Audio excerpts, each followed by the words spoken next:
സ്വസ്ഥത നമ്മൾ ആഗ്രഹിക്കുന്നുണ്ട്, പക്ഷെ എവിടെ നിന്ന് ലഭിക്കും, എങ്ങനെ അത് പ്രാപിക്കാൻ പറ്റും എന്നുള്ള അന്വേഷണത്തിലായിരിക്കാം നമ്മൾ. ജീവിതത്തിൽ യഥാർത്ഥമായും സ്വസ്ഥത അനുഭവിക്കണമെങ്കിൽ ദൈവ സാന്നിധ്യം നമ്മുടെ കൂടെ വേണം. ഒന്നുകൂടെ ഞാൻ പറയാം, സമ്പത്തിനോ സൗന്ദര്യത്തിനോ സൗകര്യങ്ങൾക്കോ അനുകൂലമായ സാഹചര്യങ്ങൾക്കോ നമുക്ക് സ്വസ്ഥത തരാൻ പറ്റില്ല. നമ്മുടെ സ്വസ്ഥത അത് യഥാർത്ഥമായി ലഭിക്കുന്നത് ഇവയെല്ലാം പ്രതികൂലമാകുമ്പോഴും ദൈവ സാന്നിധ്യം കൂടെ നിൽക്കുമ്പോഴാണ്. ഹല്ലേലൂയ.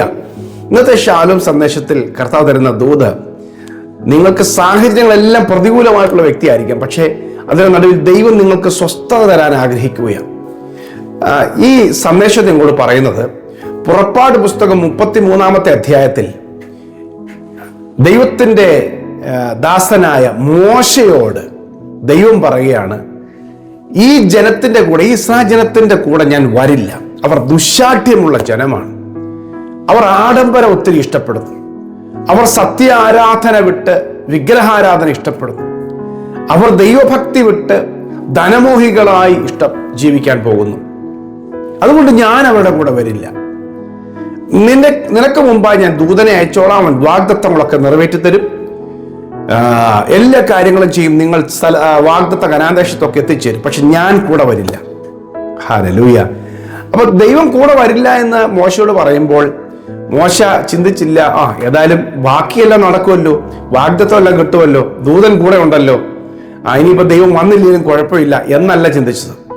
മോശ വളരെ കരഞ്ഞ് വിലപിച്ച് പാളയത്തിനകത്തുനിന്ന് അവൻ കൂടാരം വെളിയിലേക്ക് മാറ്റി, ജനത്തിന്റെ സംരക്ഷണത്തിന്റെ പാളയത്തിൽ നിന്ന് വെളിയിലേക്ക് വന്നു. യോശുവയും അവനോട് കൂടെ വന്നു. വളരെ ദൂരെ മാറിയിരുന്ന് അവൻ കരയുകയാണ്, ദൈവ സാന്നിധ്യം ചോദിച്ചുകൊണ്ട്. കർത്താവേ, നിന്റെ സാന്നിധ്യം ഞങ്ങളോട് കൂടെ വരുന്നില്ലെങ്കിൽ നീ ഞങ്ങളെ അയക്കരുതേ. ഞങ്ങൾക്ക് വാഗ്ദത്തം വലുതല്ല, ഞങ്ങൾക്ക് സ്വർണം വെള്ളിയും വലുതല്ല, ഞങ്ങൾക്ക് ധനം വലുതല്ല, ഞങ്ങൾക്ക് വിഗ്രഹം വലുതല്ല, ഞങ്ങൾക്ക് യാതൊന്നും വലുതല്ല, നിന്റെ സാന്നിധ്യം വേണം. കാരണം മോശയുടെ സഹോദരനായ അഹരോൻ മിസ്രൈമ്യ സമ്പത്തിന്റെ ദേവനായ കാളക്കുട്ടിയെ വാർത്തുണ്ടാക്കി അതിനെയാണ് ജനങ്ങൾ നമസ്കരിച്ചത്. അവർ ആഗ്രഹിച്ചത് അതുതന്നെയായിരുന്നു. കയ്യിൽ പൈസ ഇല്ലാതിരിക്കുമ്പോഴാണ് പൈസയുടെ മൂല്യം അറിയുന്നത്, പണത്തിന്റെ വില അറിയുന്നത്. ആ ജനത്തിന്റെ കയ്യിൽ ഒന്നും ഇല്ലാതിരിക്കുമ്പോൾ അവർ പറഞ്ഞു, ഞങ്ങൾക്ക് ഈ ദേവനെ ഉണ്ടാക്കി തരാൻ, സമ്പത്തിന്റെ ദേവനെ, കാളക്കുട്ടിയെ വാർത്തുണ്ടാക്കി തരാൻ. അങ്ങനെ അതുണ്ടാക്കി അവർ ആരാധിച്ചപ്പോഴാണ് ദൈവത്തിന്റെ കോപം ജ്വലിച്ചത്. അപ്പോൾ മോശ പറയുകയാണ്, ഞങ്ങൾക്ക് ഇതൊന്നും വേണ്ട, സമ്പത്തില്ലേലും വാഗ്ദത്തമില്ലേലും സൗകര്യങ്ങളില്ലേലും ദൂതനില്ലേലും ഞങ്ങൾക്ക് ഒരു വിഷയമില്ല, പക്ഷേ നീ വരണം, നിന്റെ സാന്നിധ്യം ഞങ്ങളുടെ കൂടെ പോരണം. ഹല്ലേലൂയ. ഇങ്ങനെ ദൈവസാന്നിധ്യം മാത്രം ചോദിച്ച് കരഞ്ഞ് പ്രാർത്ഥിച്ചപ്പോൾ ദൈവത്തിന്റെ മറുപടി പുറപ്പാട് പുസ്തകം 33 അധ്യായം 14 വാക്യം. അതിന് അവൻ, എന്റെ സാന്നിധ്യം നിന്നോട് കൂടെ പോരും, ഞാൻ നിനക്ക് സ്വസ്ഥത നൽകുമെന്ന് അരുളി ചെയ്തു. ഹല്ലേലൂയ. എന്റെ സാന്നിധ്യം നിന്നോട് കൂടെ പോരും, ഞാൻ നിനക്ക് സ്വസ്ഥത നൽകും. ദൈവ സാന്നിധ്യം നമ്മുടെ കൂടെ വരണം. ദൈവ സാന്നിധ്യം ഉണ്ടെങ്കിൽ മാത്രമേ സ്വസ്ഥത നമ്മുടെ കൂടെ സഞ്ചരിക്കുകയുള്ളൂ. ഹല്ലേലൂയ. അപ്പോൾ സമ്പത്ത് കാളക്കുട്ടിയുടെ ദേവനായ, അല്ലെങ്കിൽ സമ്പത്തിന്റെ ദേവനായ കാളക്കുട്ടിയോ ദൂതന്റെ സഹായമോ വാഗ്ദത്ത കനാന്തേശമോ ആഭരണങ്ങളുടെ അല്ലെങ്കിൽ ആഡംബരങ്ങളോ ഇതൊന്നും അല്ല സ്വസ്ഥത തരുന്നത്. മോശയ്ക്ക് മനസ്സിലായി ദൈവത്തിന്റെ സാന്നിധ്യമാണ്. ദൈവം പറഞ്ഞു, ഞാൻ വരാം, എൻ്റെ സാന്നിധ്യം വരാം, അങ്ങനെ ഞാൻ വരുമ്പോൾ നിനക്ക് സ്വസ്ഥതയും കിട്ടും. ഹല്ലേലൂയ. സ്വസ്ഥത തേടി അലയുകയാണ് മനുഷ്യർ.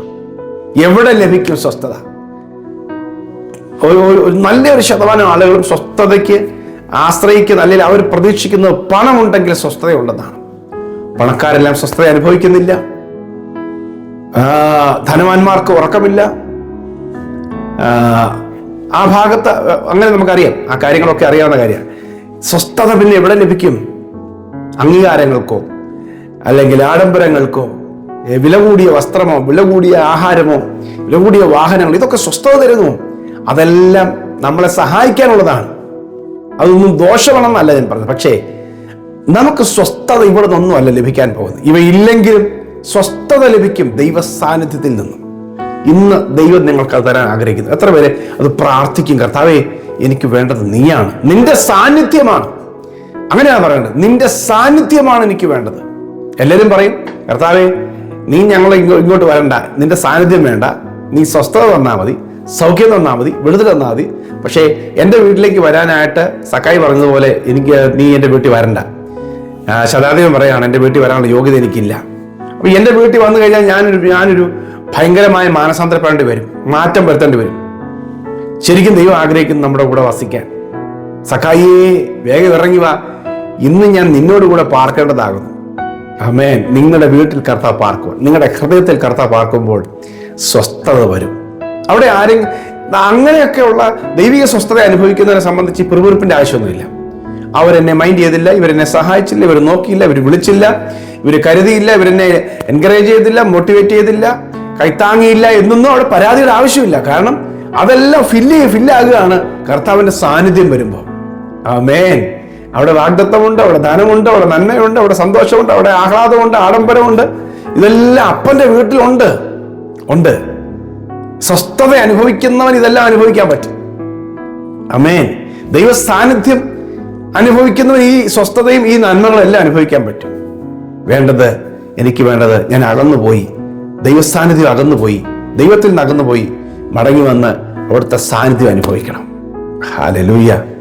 ദൈവത്തിന്റെ സാന്നിധ്യം ഒന്ന് പറ, കർത്താവേ എനിക്ക് വേണ്ടത് അവിടുത്തെ സാന്നിധ്യമാണ്.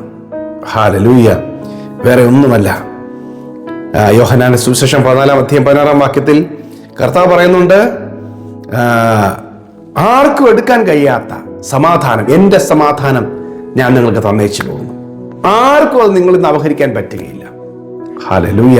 ആർക്കും അപഹരിക്കാൻ കഴിയാത്ത ഒരു സ്വസ്ഥത, ഒരു സമാധാനം, അതിൻ്റെ നിറവ് നിങ്ങളുടെ ജീവിതത്തിൽ ദൈവം തരട്ടെ. ഇന്ന് ഞാൻ ഈ വചനം നിങ്ങളോട് പങ്കുവെക്കുമ്പോൾ തന്നെ എനിക്കറിയാം ഇത് ജീവനുള്ള വചനമാണ്. ഈ വചനം നിങ്ങളിലേക്ക് വന്ന് ദൈവത്തിൻ്റെ സ്വസ്ഥത നിങ്ങളെ നിറയും, ദൈവത്തിൻ്റെ സാന്നിധ്യം നിങ്ങളെ വന്ന് മൂടും, നിങ്ങൾ സ്വസ്ഥത അനുഭവിക്കും. ഹല്ലേലൂയ. ആമേൻ. 4-ാമത്തെ സങ്കീർത്തനത്തില് ധാന്യവും വീഞ്ഞും വർദ്ധിച്ചപ്പോൾ അവർക്കുണ്ടായതിലും അധികം സന്തോഷം നീ എൻ്റെ ഹൃദയത്തിൽ തന്നിരിക്കുന്നു. ധാന്യവും വീഞ്ഞും വർദ്ധിക്കുമ്പോൾ ഉള്ളതിലും അധികം സന്തോഷമാണ് കർത്താവിൻ്റെ കൂടെ ഉള്ളപ്പോൾ തരുന്നത്. അടുത്തത്, ഞാൻ സമാധാനത്തോടെ കിടന്നുറങ്ങും. നീയല്ലോ യഹോവ എന്നെ നിർഭയം വസിക്കുമാറാക്കുന്നു. എവിടുന്നാ സമാധാനത്തോടെ ഉറങ്ങാൻ പറ്റുന്നത്, നിർഭയം വസിക്കുമാറാകുന്നത്? നിന്റെ സാന്നിധ്യം എൻ്റെ കൂടെ ഉള്ളപ്പോഴാണ്. ഹല്ലേലൂയ. നിന്റെ സാന്നിധ്യം, ആമേൻ. നിന്റെ സാന്നിധ്യം എന്നെ നടത്തട്ടെ, നിന്റെ സാന്നിധ്യം എന്നോട് കൂടെ പോരണമേ. നമുക്ക് പ്രാർത്ഥിക്കാം. പ്രിയ കർത്താവേ, അങ്ങില്ലാതെ, അങ്ങയുടെ സാന്നിധ്യമില്ലാതെ ഞങ്ങൾക്ക് മുൻപോട്ട് പോകാൻ കഴിയില്ല, സ്വസ്ഥത അനുഭവിക്കാൻ കഴിയില്ല. ലോകത്തിലെ ഒരുപാട് സുഖങ്ങളും നന്മകളും ആഡംബരങ്ങളും ഒക്കെ ഞങ്ങൾക്ക് അങ്ങില്ലാതെ അനുഭവിക്കാൻ പറ്റും. എന്നാൽ അങ്ങയുടെ സന്നിധിയിൽ നിന്നുള്ള സ്വസ്ഥത കർത്താവേ, ഈ ലോകത്തിൽ ഞങ്ങളുടെ സ്വസ്ഥത നിന്റെ സാന്നിധ്യമാണ് നൽകി തരുന്നത്. അതുകൊണ്ട് കർത്താവേ, അങ്ങ് കൂടെ ഉള്ളപ്പോൾ ലഭിക്കുന്ന അനുഗ്രഹങ്ങളും നന്മയും സ്വസ്ഥതയും ഞങ്ങൾ പ്രാപിക്കും. ഈ വചനം കേൾക്കുന്ന കുടുംബങ്ങളിൽ അസ്വസ്ഥതകൾ മാറിപ്പോകട്ടെ, കലഹങ്ങൾ മാറിപ്പോകട്ടെ, വേദനകൾ മാറിപ്പോകട്ടെ. അങ്ങയുടെ സാന്നിധ്യം ഈ മക്കളെ നിറയ്ക്കട്ടെ. ആ സാന്നിധ്യം കടന്നു ചെന്നിട്ട് കർത്താവ് ശൂന്യമായ ഹൃദയങ്ങളിൽ ദൈവികമായ നിറവുകൾ നൽകണമേ, സമാധാനം നൽകണമേ, സ്വസ്ഥത നൽകണമേ. ആകുലങ്ങളെല്ലാം മാറിപ്പോകട്ടെ. അങ്ങയുടെ സ്വസ്ഥത കൊണ്ട് ഈ മക്കൾ നിറയപ്പെടട്ടെ. കർത്താവേ, നിന്റെ സാന്നിധ്യം അതിനുവേണ്ടി കൂടെ നിൽക്കണം. നിന്റെ സാന്നിധ്യം, സ്വസ്ഥത നൽകുന്ന സാന്നിധ്യം മക്കളുടെ മേൽ പകരണം. അനുഗ്രഹിച്ച് പ്രാർത്ഥിക്കുന്നു യേശുവിൻ നാമത്തിൽ തന്നെ. ആമേൻ, ആമേൻ, ആമേൻ. ഈ സന്ദേശം നിങ്ങൾക്ക് അനുഗ്രഹമായെങ്കിൽ കുറെ പേർക്ക് ഷെയർ ചെയ്യുക. God bless you. Have A peaceful day.